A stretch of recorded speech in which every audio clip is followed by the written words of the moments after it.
नमस्कार दोस्तों, बड़े दिनों बाद मैं YouTube चैनल पर अपने चैनल पे आया हूँ।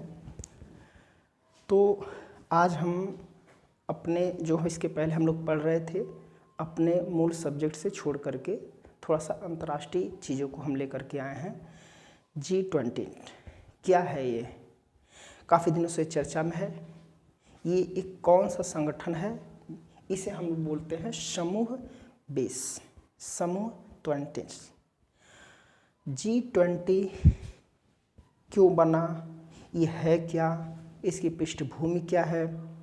क्या इसके पहले भी कोई संगठन इस तरीके से बना था? बिल्कुल बना था। G7 का नाम सुने होंगे आप लोग, G8 का नाम सुने होंगे आप लोग। इसलिए G20 की आवश्यकता क्यों हुई? इसके पीछे कुछ पृष्ठभूमि है, तो हम लोग इसकी पृष्ठभूमि को जानेंगे, इसकी प्रक्रिया को जानेंगे। और सबसे चर्चित विषय ये है कि इस बार 2023 की जो मेज़बानी है, जो अध्यक्ष का काम करेगा, वो भारत कर रहा है। इसीलिए आज भारत में चर्चा का विषय है। इस बार पूरे भारत में लगभग 200 से ज़्यादा इसका बैठक हो चुका है। इसके लिए तमाम बैठक है, लेकिन आने वाले अर्थात इसी महीने के 9 और 10 सितंबर के दिन G20 का शिखर सम्मेलन होगा। तो हम बात करेंगे G20 पे कि इसके पहले इसका सम्मेलन कब होता था, क्यों इसका शिखर सम्मेलन होना स्टार्ट किया, तो इस पे हम चर्चा करेंगे। लेकिन इसके पहले हम लोग ये देखेंगे कि इसकी पृष्ठभूमि क्या है।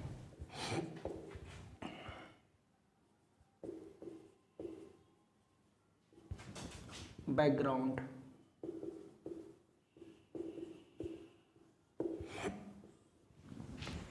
पृष्ठभूमि में ये है कि हुआ यह कि एशिया में वित्तीय संकट आया।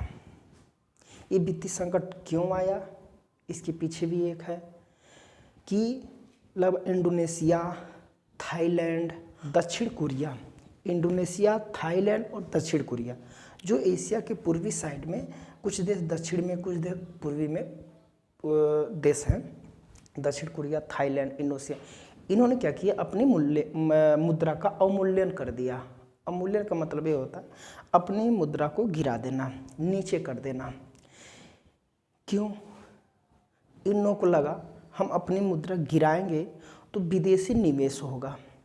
विदेशी निवेश का मतलब ये है कि विदेश के लोग आएंगे, हमारे यहाँ निवेश करेंगे। मुद्रा कम रहेगा तो विदेशी निवेश बढ़ेगा, और ये हुआ नहीं। तो जब विदेशी निवेश हुआ नहीं तो वहाँ पे वित्तीय संकट आ गया, और वित्तीय संकट आने से वहाँ पे बहुत बड़ा फाइनेंशियल क्राइसिस हो गया। तो इसके बड़े दिक्कत होने लगी। एशियाई देशों के, कुछ देशों के, ऐसे गरीब देश थे जो विकासशील देश थे, उन लोगों के ऊपर कुछ दिक्कतें आ गई, जिसके लिए पूरी दुनिया के लिए, एक दूसरे के सहयोग के लिए, आर्थिक मदद के लिए, कई चीज़ों पे बात करने के लिए, अपने GDP को बढ़ाने के लिए एक साझा मंच तैयार किया गया। ठीक है, तो आज हम बात करेंगे जैसे जो एशियाई देश थे, जैसे थाईलैंड, इंडोनेशिया और दक्षिण कोरिया, इनका लगभग 1997 में ये संकट उत्पन्न हुआ था। अपने मुद्रा का अवमूल्यन कर दिया, छोटा कर दिया, कम कर दिया, जिसकी वजह से विदेशी निवेश नहीं बढ़े, इसलिए वित्तीय संकट आ गया। उसके बाद से हमें बताते हैं कि उसके पहले G7, G8 पूरी दुनिया का एक विकसित देशों का एक आर्थिक मंच था। दुनिया के जितने भी विकसित देश हैं उनका एक समूह बना था। लेकिन ये होने के बाद भी ये G20 की आवश्यकता महसूस हुई। कब? ये लगभग 1999 में लोगों को लगा कि बनना चाहिए। तो उस समय हम बता दें लगभग 19 देश 19 राष्ट्र और प्लस एक EU यानी कि यूरोपियन यूनियन।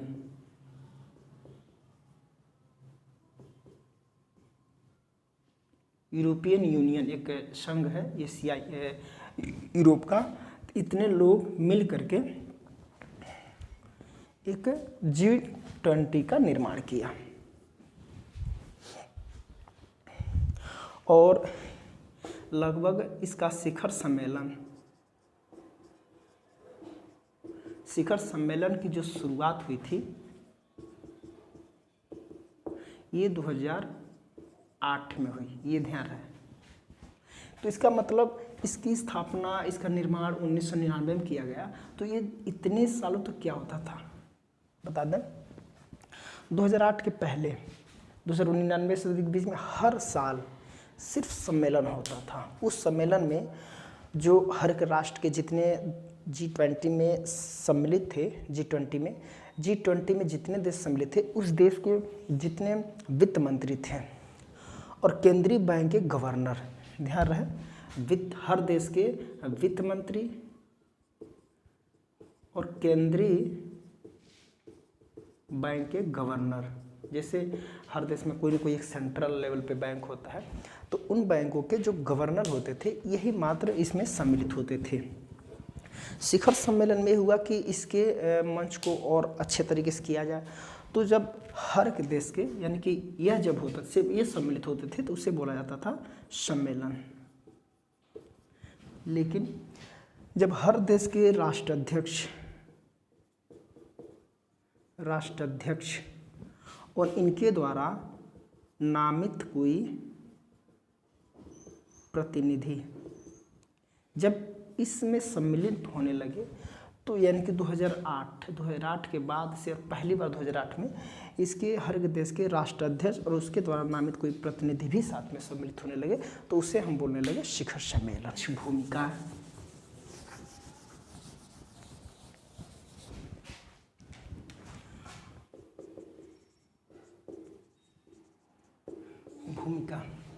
भूमिका मतलब होता है जैसे कि इसका मुख्यालय कहाँ है, इसकी स्थापना पहले करते हैं।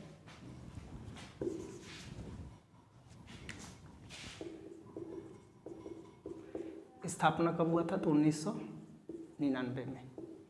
मुख्यालय कोई नहीं है, इसका अध्यक्ष कोई अध्यक्ष को जब भी इसका सम्मेलन होगा, शिखर सम्मेलन है, तो इसका अध्यक्ष कौन करता है तो ट्राइका होती है। ट्राइका मतलब होता है कि जो देश था, ठीक, जो देश था और जो देश है और जो देश होगा, ये होता है ट्राइका। इसी पद्धति से अध्यक्ष का काम होता है। ट्राइका मतलब होता है कि वर्तमान में जो देश है, जो देश था, जो देश है, ये सब के द्वारा निश्चित होगा कि अगले साल अध्यक्ष का काम कौन करेगा, जो होगा, इसके अनुसार इसके अध्यक्ष का काम चलता है। इसे हम बोलते हैं ट्राइका।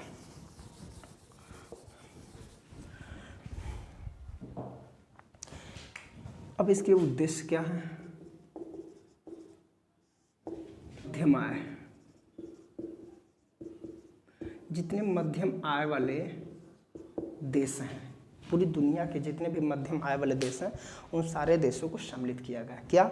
उनकी वित्तीय स्थिरता को बढ़ाने के लिए। वो संकट है, वित्तीय स्थिरता, इसको सुरक्षित करने के लिए, इसको सुरक्षित करने के लिए इसका मेन उद्देश्य होता है वैश्विक आर्थिक एजेंडा।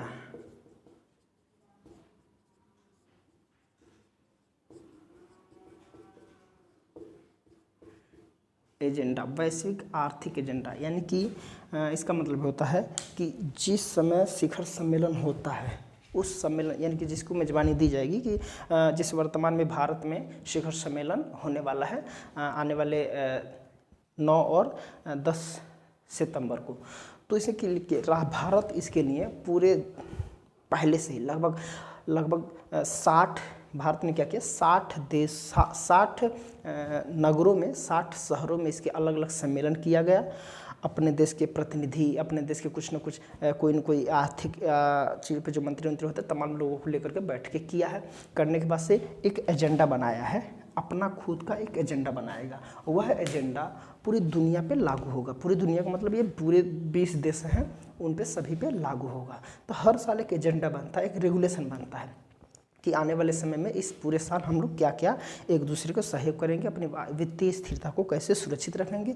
इसके अलावा अन्य चीज़ें भी इसमें सम्मिलित की जाती हैं। का ये पूरी दुनिया का, क्योंकि इसमें 20 राष्ट्र हैं और 20 राष्ट्र है, बहुत प्रमुख राष्ट्र है जो बड़े लेवल पे है। छोटे छोटे गरीब देशों में बहुत ज़्यादा छोटे गरीब देश नहीं हैं।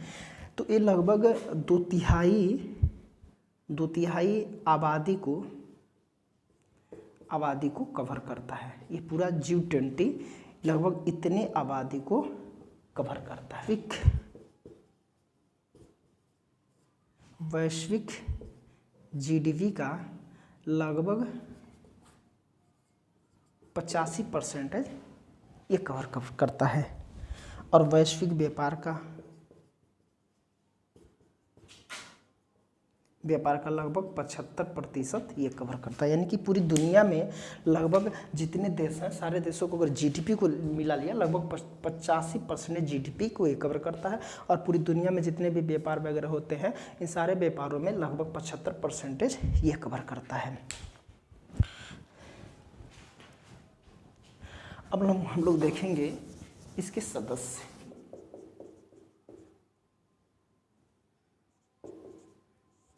देश हैं। इसके कौन कौन सदस्य देश हैं, तो इसको चर्चा करने से पहले ये देखेंगे कि G7 में कितने देश थे। G7 में कितने देश थे, फिर G8 में कितने देश थे। तो जो G7 में देश थे, फिर एक देश रसिया आकर के उसमें मिला तो G8 बन गया। ये G7 और G8 वाले देश भी G20 में सम्मिलित हैं और G7 G20 के अलावा भी कुछ अन्य देश भी उसमें सम्मिलित है। तो G7 में पहले नंबर पर आता है जैसे Canada, France, Germany Canada, France, Germany, Italy, USA, UK, Japan. ये जो देश हैं 1 2 3 4 5 6 7, ठीक है, इनको बोला गया G7। ठीक है, यहाँ ध्यान दीजिएगा। फिर बाद में एक देश आकर के रसिया इसमें सम्मिलित हो गया। जब रसिया सम्मिलित हो गया तो एक देश और इसमें बढ़ गया, तो इसे क्या बोला गया, ये G7, इसे क्या बोला गया G8। बाद में निकल भी गया था, लेकिन कुछ देश जब ये G20 बना तो कुछ देश और ने सम्मिलित हुए, जैसे अर्जेंटीना,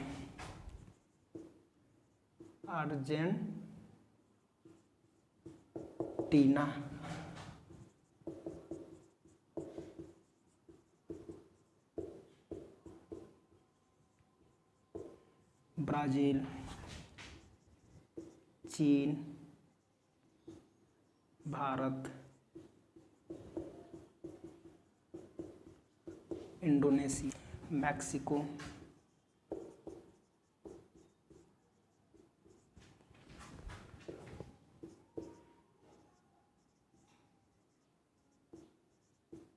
सऊदी अरब, साउथ अफ्रीका है, साउथ कोरिया, तुर्की और इसको बोलेंगे यूरोपीय यूनियन।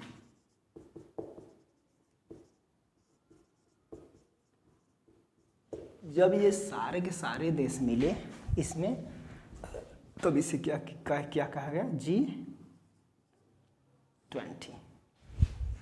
ठीक है, यानी कि हमारे G20 में जो 20 समूह 20 समूह है, इसमें जो G7 के देश थे, G8 के देश थे, जो इसको मिला करके बना, ये भी इसमें सम्मिलित है, प्लस ये देश, ये सारे लोग इतने देश को मिला दिया जाए तो G20 बनेंगे।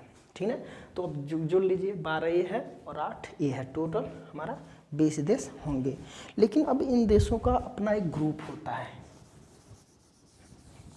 बने ग्रुप 1,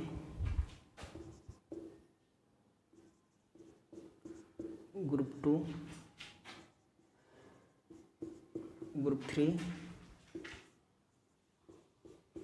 ग्रुप 4 और एक कर लेंगे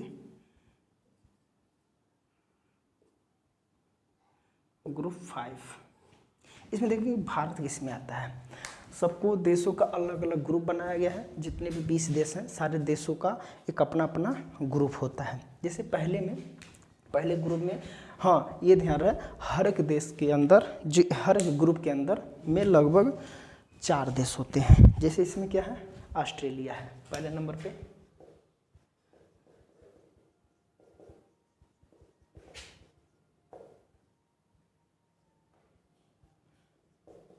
कनाडा,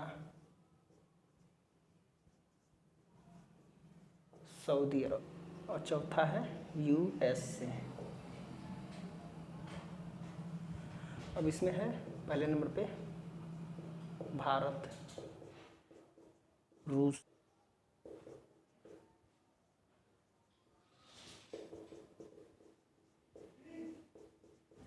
और इसमें है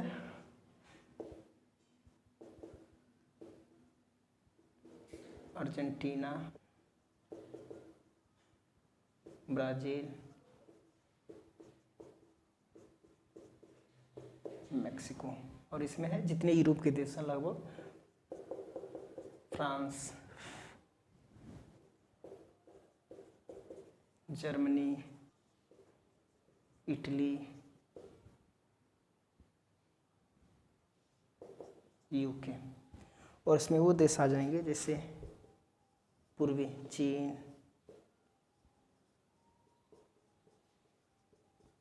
इंडोनेशिया, जापान, सबका अलग अलग ग्रुप है। जो जितने हैं 4 4 4 4 अलग है। एक अलग देश है जो देश नहीं है बल्कि इसे यूरोपीय यूनियन बोला जाता है, यूरोपीय यूनियन। खुद का अपना एक समूह होता है, ये खुद का अपना एक संगठन है। ठीक है, ये भी इसमें शामिल है, जिसके अब लगभग 27-28 देश इसमें है, तो इसीलिए इनकी देशों की संख्या बढ़ जाएंगे। इनके शिखर सम्मेलन कैसे होते हैं,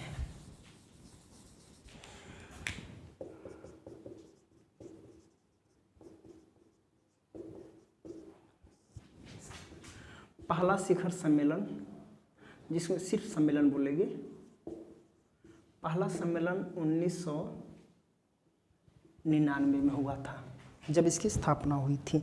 कहाँ, तो ये हुआ था जर्मनी की राजधानी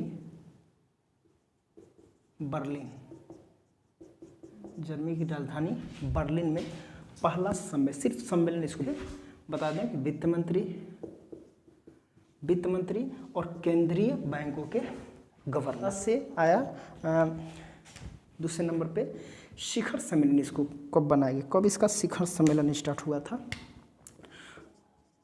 पहला शिखर सम्मेलन, ये सिर्फ सम्मेलन है। पहला शिखर सम्मेलन कब हुआ था, नवंबर 2008 में, यानी कि USA की जो राजधानी है वाशिंगटन DC इसको बुलाता है, District of Columbia, Washington DC में इसका पहला शिखर सम्मेलन हुआ था। जिसका वो क्या था कि अंतर्राष्ट्रीय आर्थिक सहयोग, आतंकवाद जैसे मुद्दे उसमें शामिल थे। ठीक है, जो मानव तस्करी होती थी, जैसे मानव तस्करी का मतलब जैसे मानव को खरीदना बेचना, ये मुद्दा था।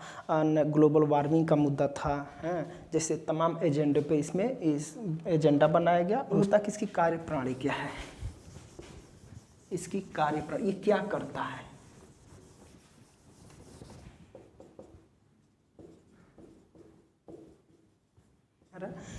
शिखर सम्मेलन हर साल, लगभग हर साल, ये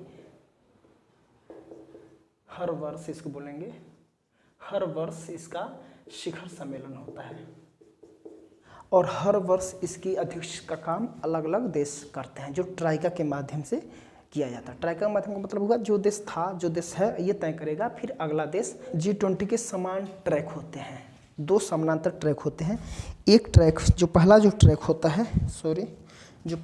होता है उसको बोलते हैं वित्त ट्रैक, वित्त ट्रैक, और दूसरा जो है उसके शेरपा ट्रैक बोलते हैं। शेरपा का मतलब एक वित्त ट्रैक, मतलब जितने वित्त मंत्री और गवर्नर होते हैं वो सम्मिलित होते हैं। दूसरे नंबर पे शेरपा ट्रैक में जो राष्ट्र के अध्यक्ष होते हैं वो नामित करता है कि मेरे यहाँ में से कौन शेरपा होगा। जैसे वर्तमान में जो अर्थात कल और परसों जो शिखर सम्मेलन हमारे भारत में होने वाला है, इसका दिल्ली में भव्य आयोजन किया गया है। तमाम चीज़ 2 दिन तक दिल्ली में हर चीज़ बंद रहेगा। तो उसका शेरपा जो थे अमिताभ कांत जो थे वो नीति आयोग के CEO भी रह चुके हैं, तो उनको बनाया गया है शेरपा।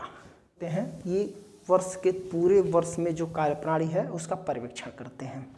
कि इसकी कार्यप्रणाली में एक चीज़ और है कि पिछले साल जो 2022 का अध्यक्ष काम कौन किया था, वो इंडोनेशिया किया था, जो बाली में हुआ था। यानी कि 2022 में इंडोनेशिया ने इसका अध्यक्ष काम किया था, जो बाली में हुआ था।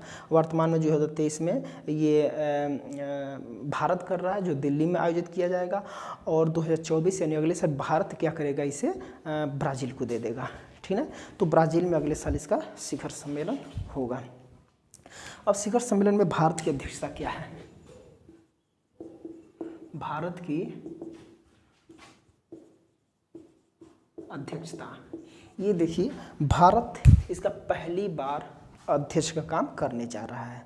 G20 शिखर सम्मेलन में अध्यक्ष का काम भारत पहली बार करने जा रहा है। और ये लगभग इसका कार्यकाल जैसे 1 दिसंबर 2022 से लेकर के 30 नवंबर 2023 तक इसका कार्यकाल होता है। इसी बीच में लगभग भारत के लगभग 200 से ज़्यादा सम्मेलन बैठक इसके लिए हुआ। भारत ने खुद अपने आंतरिक बैठक किया, इसके लिए एजेंडा बनाया, और लगभग 60 नगरों 60 शहरों में इसको आयोजित किया गया। लेकिन इसका जो शिखर सम्मेलन होगा वो 9-10 सितंबर 2023 को भारत में इसका होगा, जिसमें क्या होगा कि 9 और 10 तारीख को दुनिया के जितने भी देश थे इसके सम्मेलन में हैं वो आएंगे, और कुछ लोग वैसे ही सम्मिलित होते हैं एक सहयोग के तौर पे, वो भी इसमें आएंगे। तो 9 और 10 के दिन भारत में एक शिखर सम्मेलन होगा G20 का, जो एक बहुत बड़ी बात हो गई है, क्योंकि ये पहली बार G20 का शिखर सम्मेलन भारत करने जा रहा है। ठीक है, और इसके प्रमुख मुद्दे क्या रहेंगे? जैसे भारत ने शिखर सम्मेलन का जो अध्यक्ष काम किया, इसके प्रमुख मुद्दे क्या रहेंगे? पहले नंबर पर भारत का मुद्दा रहेगा, भारत ने अपना मुद्दा रखेगा कि यूक्रेन युद्ध पे बहस होगी। ठीक है, जलवायु परिवर्तन पे बहस होगी, भोजन, ऊर्जा और ग्लोबल साउथ को लेकर के इस पे बहस होगी, चर्चाएं होगी। इसके लिए भारत ने खुद एजेंडा बना करके रखा है। अब इसकी जो हर एक चीज़ का एक थीम होता है, जो भारत ने अध्यक्ष काम किया, जो भारत में शिखर सम्मेलन हो रहा है, तो इसका जो थीम है वो है वसुधैव कुटुंबकम।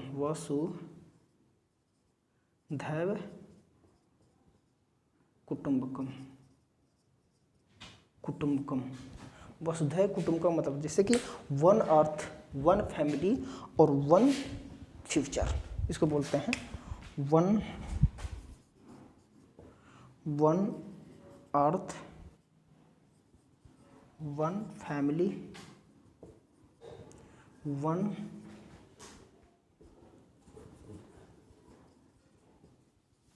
फ्यूचर। एक देश, एक परिवार और एक भविष्य, इसको लेकर के, सबको लेकर के बनाए वसुधैव कुटुंबकम। ठीक है ना, तो आज के लिए मात्र इतना ही। आएंगे नए वीडियो, नए मुद्दे को लेकर के।